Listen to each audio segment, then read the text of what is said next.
अभी भी समय है, लौट जाओ। इस पावन पंचवटी को तुम्हारे रक्त से रंगना नहीं चाहता मैं। सत्य कहा।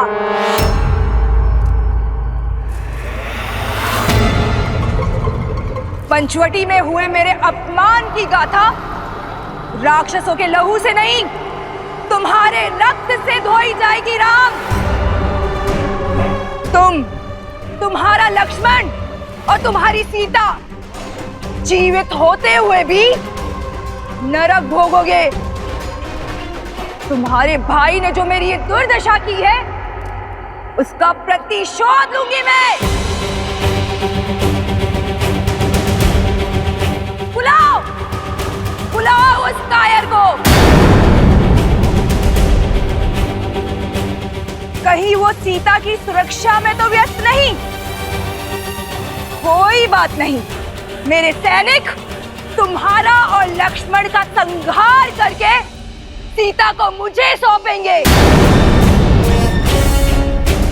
और मेरी इस दुर्दशा के कारण की मैं ऐसी दुर्दशा करूंगी कि संपूर्ण संसार इसको स्मरण रखेगा।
अधर्म के पांव धरा ऐसे ही जकड़ लेती है।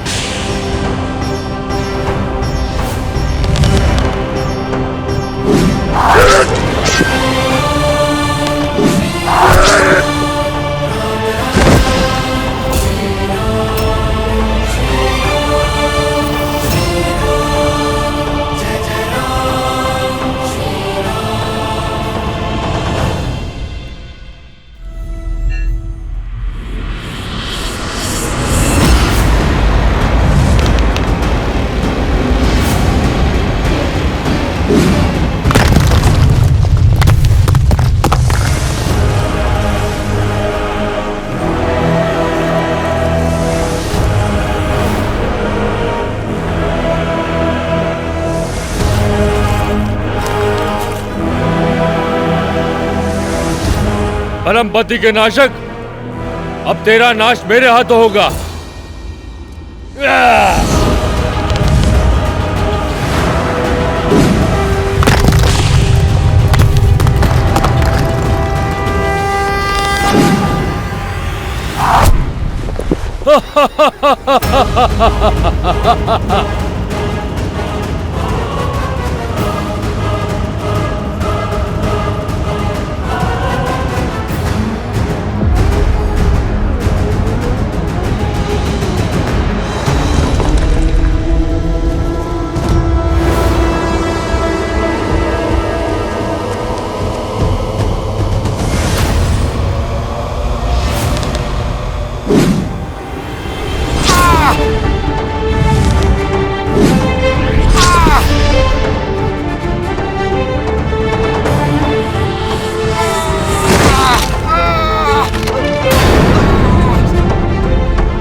पापी अपने पाप के भार तले ऐसे ही दब जाता है।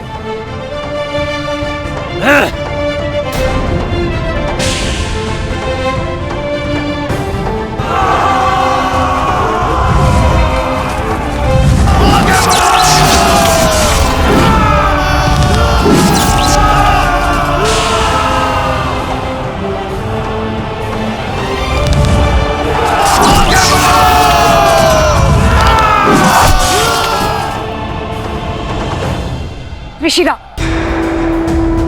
अब बल का नहीं बुद्धि का प्रयोग करो। अपनी शक्तियां लगाकर पता करो कि इस राम ने उस सीता को कहां छुपा के रखा है।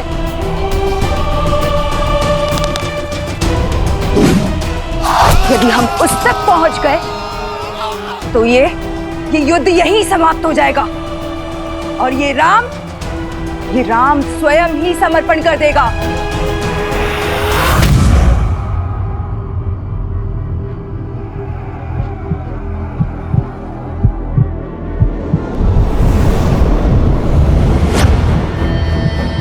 हे माता, आर्या की रक्षा करना।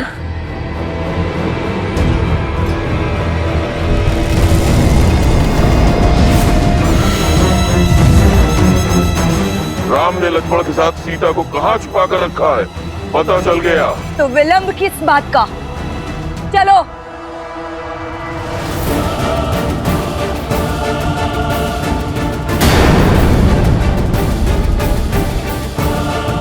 ये तो गुफा की ओर जा रहे हैं। इन्हें सीता तक पहुंचने से रोकना होगा।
जब धर्म के पथ पर न्याय की इच्छा और संकल्प का बल हो तो दीन क्या 100 शीश वाला पापी भी ध्वस्त होता है।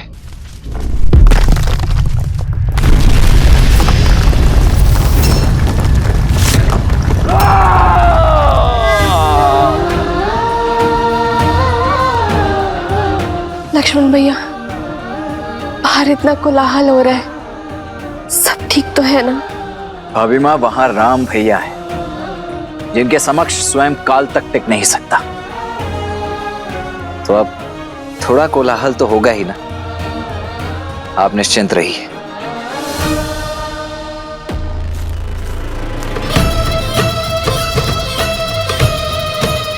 बल दिखाता है, छल दिखाता है। मर्यादा पुरुषोत्तम कहलाने वाले श्री राम, खंडित होगी मर्यादा तेरी, क्योंकि रणभूमि में उतर आया है तो लक्ष्य महान। राम ले बच, तो लक्ष्य के इस विशाल चक्रवात से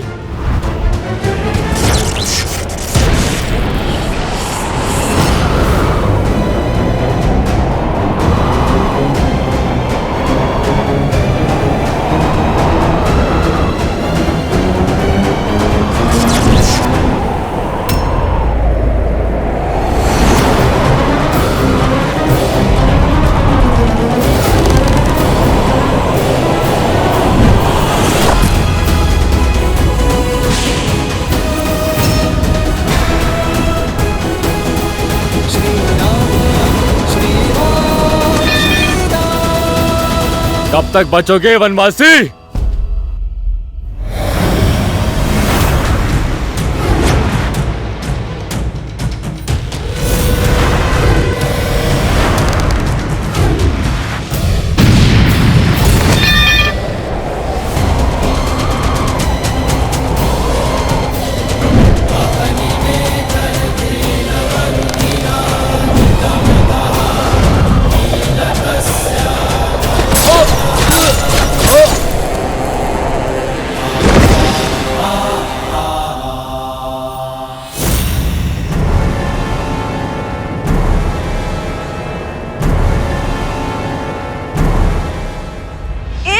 प्रहार करना बंद करो मूर्खों।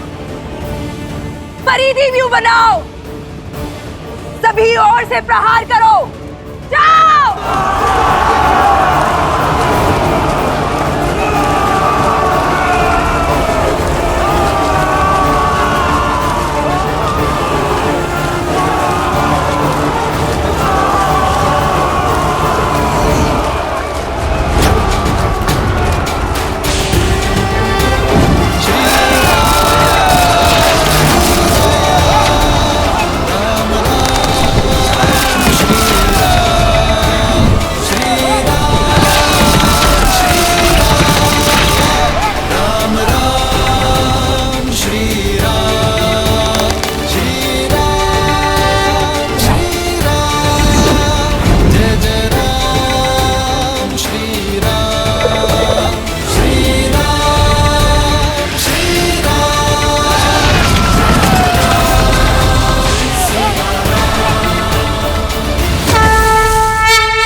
हो क्या रहा है ये?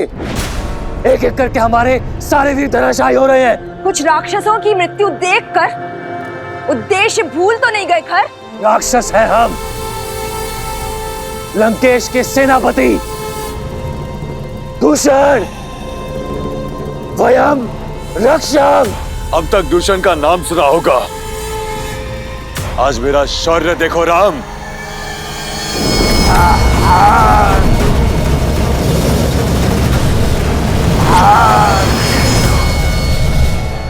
चाहे जितना प्रयास कर लो राम, मेरी मायावी अग्नि तुम्हें भस्म कर ही देगी।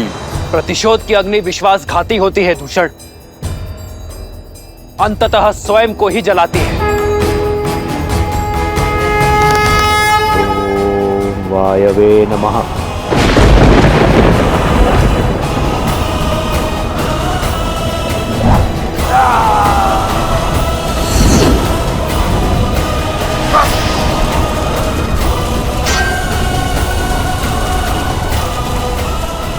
दूषण, मेरे भाई,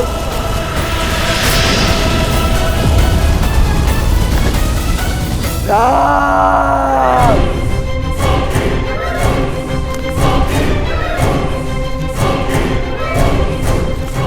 अब मेरी बहन के अपमान का ही नहीं, मेरे भाई के प्राणों का मूल्य भी चुकाना होगा राम। तुम्हारा विनाश तुम्हारे समक्ष खड़ा है। नेत्र खोलो खार और देखो कि विनाश किसके सामने खड़ा है। अभी भी समय है, लौट जाओ और अपने पापों का प्रायश्चित करो, अन्यथा ये प्रतिशोध की ज्वाला तुम्हें भी निगल जाएगी। देखते हैं कौन किसको निगलता है।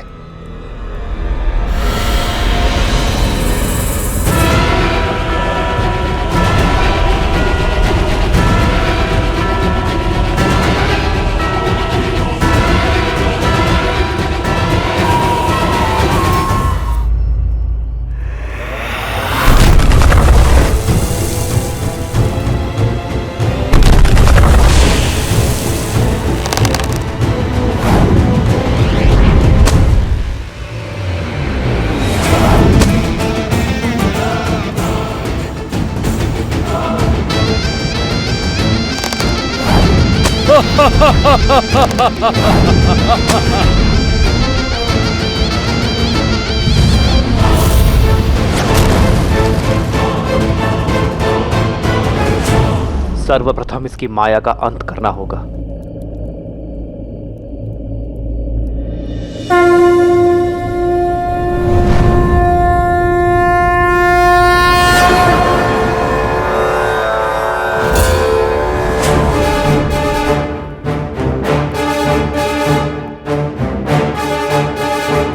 विराजयस्त्र विश्वजिते धनाजिते सर्वजिते सत्राजिते ताउर्वराजिते अश्वजिते गोजिते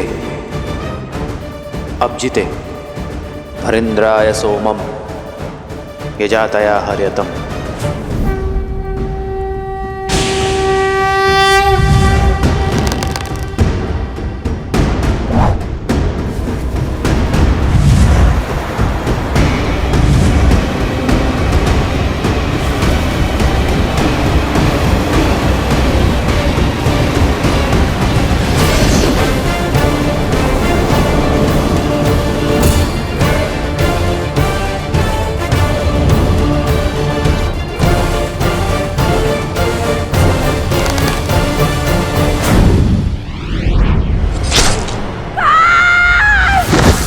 श्री राम जय जय राम श्री राम। अभी ये युद्ध समाप्त नहीं हुआ है राम। मैं शांत नहीं बैठूंगी, प्रतिशोध लूंगी, प्रतिशोध लूंगी। लंकेश की बहन हूं मैं।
बहन, ये क्या अनर्थ हुआ?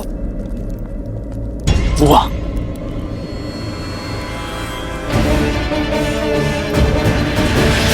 ये क्या अनर्थ हुआ?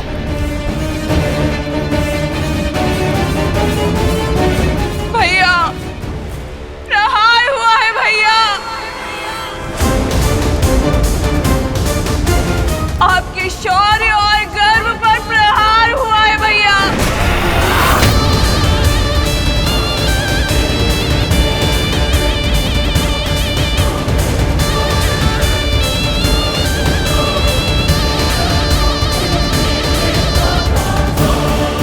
जिस बहन ने आपके लिए अपने पति को खो देने का शौक तक नहीं बनाया,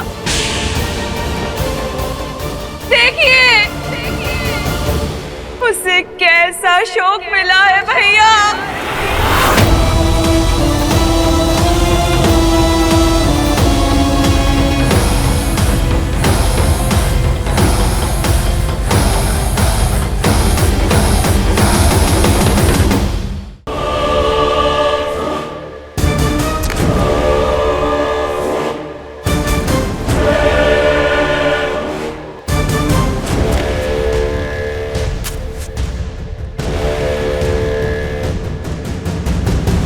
भैया,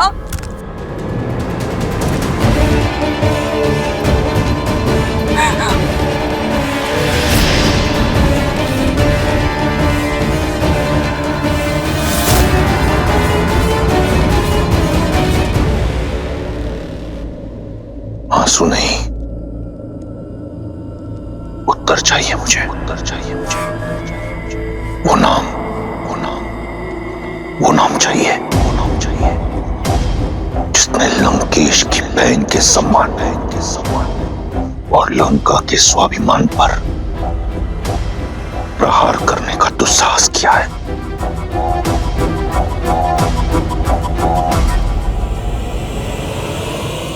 और मुझे प्रतिकार, उस उद्दंडी का संहार, उस राम का सर्वनाश चाहिए मुझे भैया।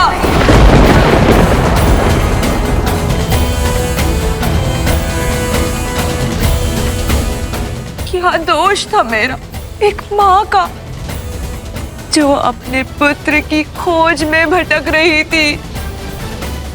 क्या दोष था मेरे शंभू का, मेरे पुत्र का, जो बिना किसी भूल के मृत्यु दंड का भागी हो गया भैया?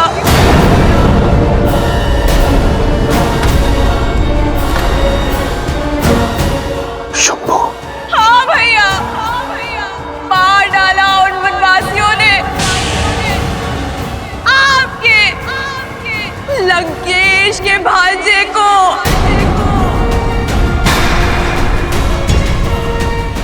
मेरे रूप के साथ साथ मेरी आत्मा भी छलनी कर दी उन लोगों ने भैया।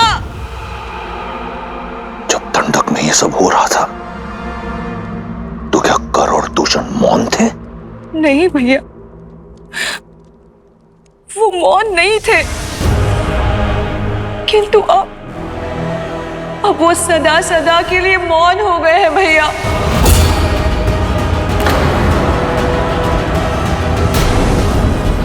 जब खर और दूषण भैया इस पाप का कारण जानने उनके पास गए तो उन दुष्ट वनवासियों ने उनके साथ साथ हमारे 14,000 असुर संबंधियों का भी संहार कर दिया भैया। राम और लक्ष्मण ने राक्षसों के विरुद्ध युद्ध का शंखनाद कर दिया भैया। और वो सीता, मेरा आपकी बहन का अपमान देखकर प्रसन्न हो रही थी भैया। मुझे प्रतिकार चाहिए भैया, प्रतिकार चाहिए भैया।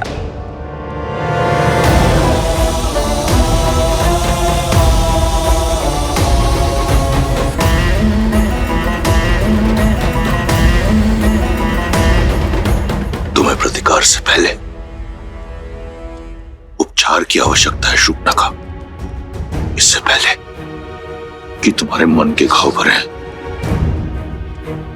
आवश्यक है कि तुम्हारे शरीर के घाव भरे। हमारे राजवैद्य सुसैन अपनी चिकित्सा से तुम्हारे रूप को पुनः लौटा देंगे।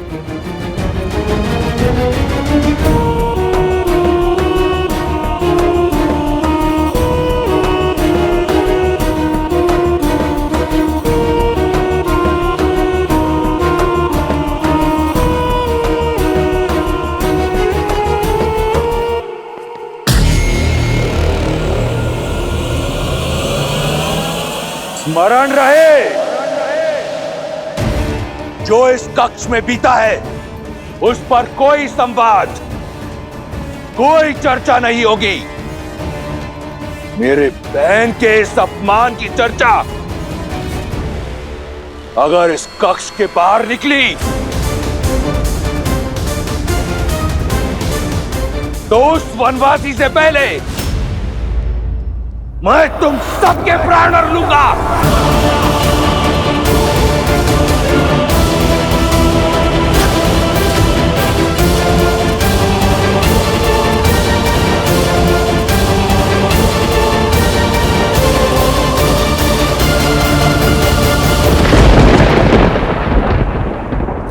तुम लंका के सर्वश्रेष्ठ गुप्तचर हो। मैं चाहता हूं कि तुम शीघ्र अतिशीघ्र दंडक जाओ और 3 वनवासियों के बारे में पता करो। राम, लक्ष्मण और सीता। वो उस वन में क्या कर रहे हैं, उनका उद्देश्य क्या है, मुझे सूक्ष्म विवरण चाहिए। मैं सब कुछ जानना चाहता हूं। जैसी आज्ञा लंकेश।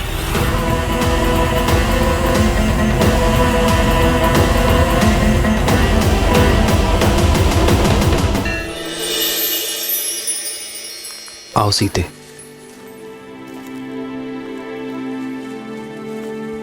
हम कहाँ जा रहे हैं आर्य? कल जो हुआ उसके बाद तुम्हारे मन में उपजे भय से मैं परिचित हूं सीते।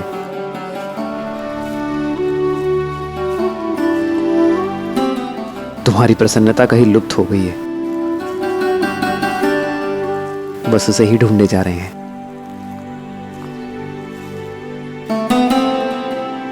और मुझे विश्वास है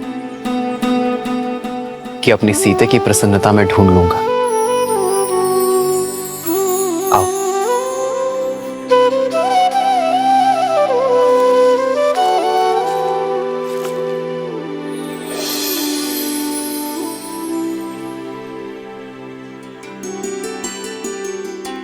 प्रेम समर्पण करुणा ज्ञान से है भरा दो प्यारा नाम।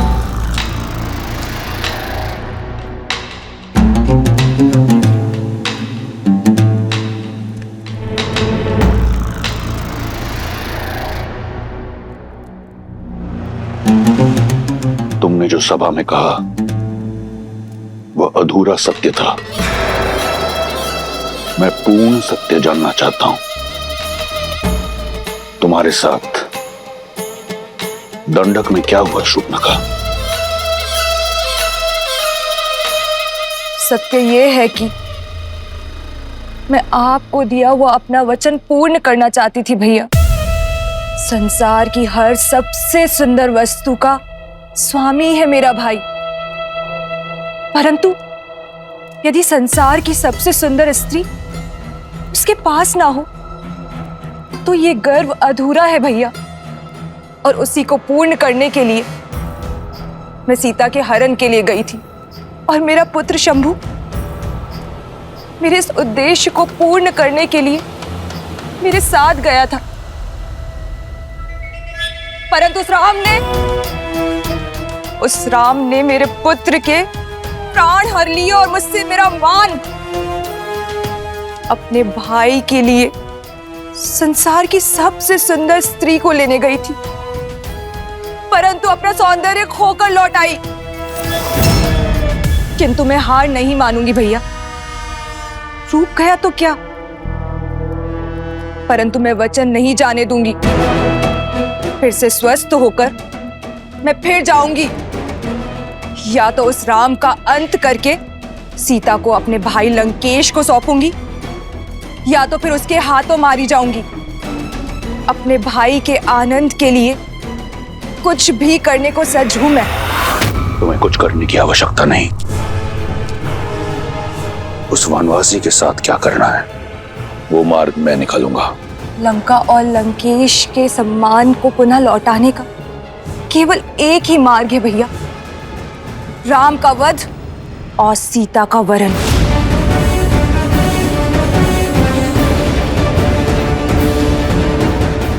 अपने बलिदानों के बदले केवल और केवल अपने भाई की प्रसन्नता चाहती है ये बहन।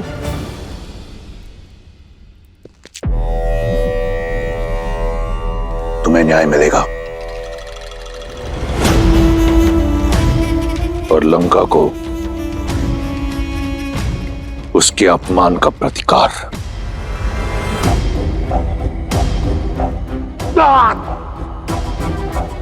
जो तुम्हारा नहीं है उसे पाने की लालसा छोड़कर जो है उसी में संतुष्ट रहना सीखो।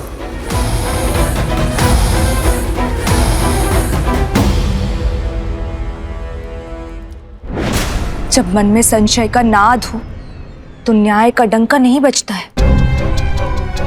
मैं जानती हूं भैया कि महादेव को दिए हुए वचन के कारण आप चिंतित हैं, परंतु अब तो वो भी आड़े नहीं आएगा भैया, क्योंकि अब आप सीता पर दृष्टि नहीं डाल रहे हैं, आप प्रतिशोध ले रहे हैं अपनी बहन और अपने वंश पे किए गए अपमान का।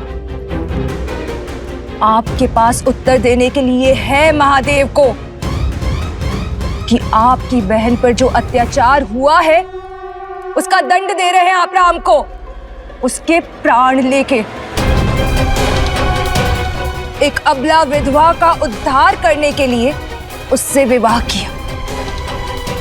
सीता लंका के स्वर्ण महलों में रहने के योग्य है, ना कि वन में दर दर भटकने के। सीता उस राम के योग्य नहीं जिसके तन पर ना तो वस्त्र है और ना पैरों में पादुकाएं। भैया, आप एक स्त्री को उसका अधिकार दे रहे हैं। एक स्त्री होने के नाते मुझे पूर्ण विश्वास है कि इस उपकार के बदले सीता सदा आपकी ऋणी रहेगी। हमें शीघ्र उत्तर देना चाहिए पिताश्री।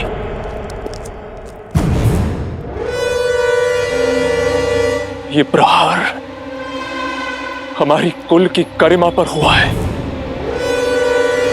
हम इसका प्रतिशोध अवश्य लेंगे। अब आज्ञा दीजिए पिताश्री, मैं अभी इसी क्षण अपनी सेना को लेकर प्रस्थान करता हूं और राम को उसके किए का दंड देकर आता हूं।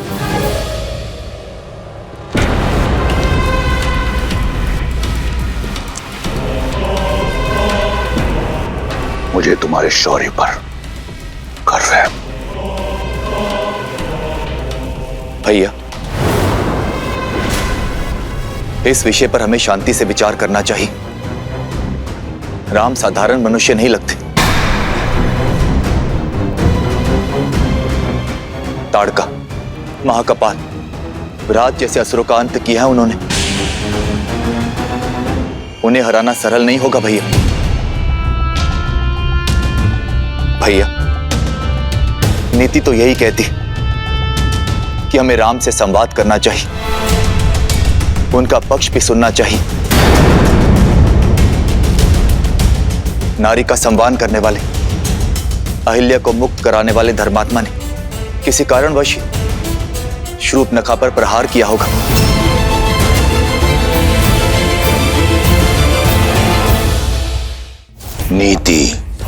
नीति ये नहीं कहती कि तुम उस राम को धर्मात्मा कहो। मूर्ख।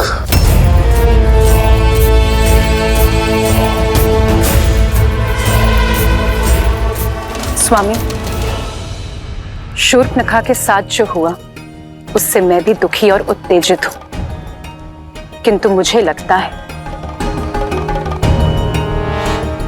कि सत्य उससे अधिक बड़ा है जितना शूर्पणखा ने बताया।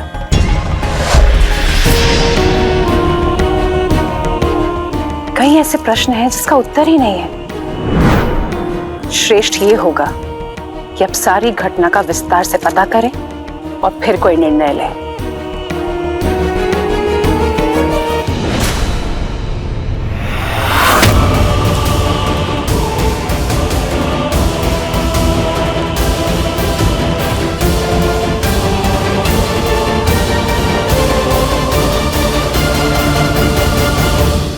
दो 210, 211, 212।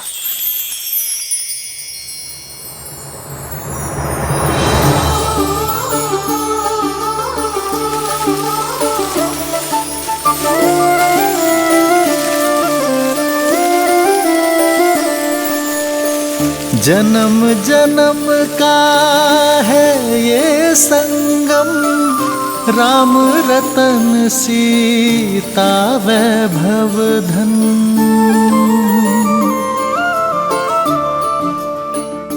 213, 214, 215, 216, 217।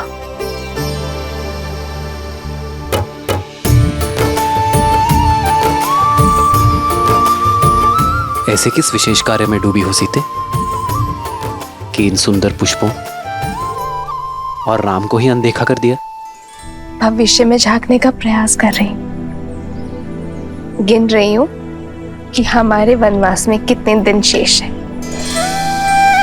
कब माताओं, भारत और शत्रुघ्न भैया और अपनी बहनों से मिल पाऊंगी।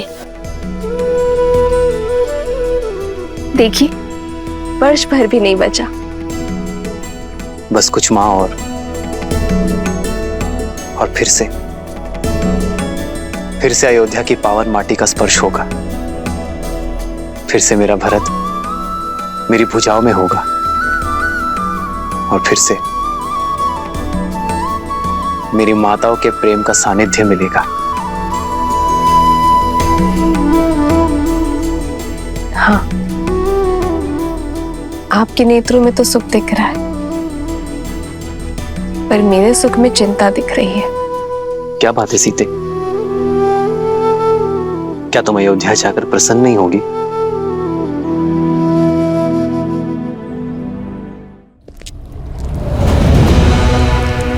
इस विशेष कार्य पर जा रहे हैं लंकेश।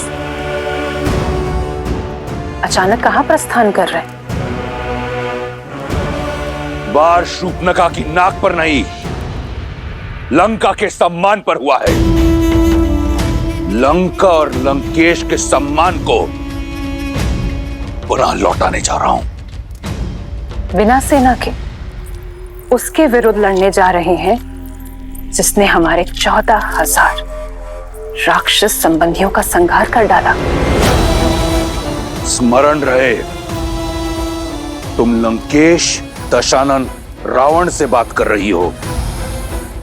वो रावण काल जिसका दास है, जिसकी नाभि में अमृत का वास है। साधारण दिव्यास्त्रों से उस तुच्छ मनुष्य ने 14,000 राक्षसों का संहार किया होगा, परंतु 14 लोगों के स्वामी के समक्ष टिक नहीं पाएगा वो। महाबली गज भी एक छोटी सी चींटी के सामने धराशायी हो जाता है लंकेश। मत भूलिए कि आपके वरदान में मनुष्यों से अभेदान नहीं है। और वो कोई साधारण मनुष्य नहीं है लंकेश। श्रेष्ठ यही होगा कि आप मेघनाथ को साथ लेकर जाइए। आखेट पर श्वान को लेके जाया करते हैं मंदोदरी, सिंह को नहीं। मैं जिस कार्य के लिए जा रहा हूं उसके लिए मेघनाथ की आवश्यकता नहीं, उस श्वान की आवश्यकता है जिसे मैंने इस दिन के लिए पाला है। तो क्या आप युद्ध नहीं करेंगे? तुम्हारी बुद्धि भय से ग्रस्त हो चुकी है। जिस पैनेपन ने मुझे रिझाया था वो कम हो गया है मंदोदरी। अपने राज्य से निष्कासित 2 वनवासियों को लंकेश चुनौती देगा? नहीं। शठे शाठ्यम समाचरेत। जैसा देवता वैसी पूजा, जैसा कर्म वैसा प्रतिकार। उस वनवासी ने मेरी बहन के सम्मान पर प्रहार किया, अब मैं उसके सम्मान पर प्रहार करूंगा। उसने रावण के विरुद्ध अपना शीश उठाया है, मैं समस्त संसार के समक्ष उसके नेत्र झुका दूंगा। उसने ऋषियों की रक्षा का बीड़ा उठाया है, मैं उसे लज्जित कर दूंगा कि वो स्वयं के सम्मान की रक्षा नहीं कर पाया। अब ये युद्ध बाहुबल से नहीं, रणनीति से होगा। आप करने क्या जा रहे हैं लंकेश? हरण।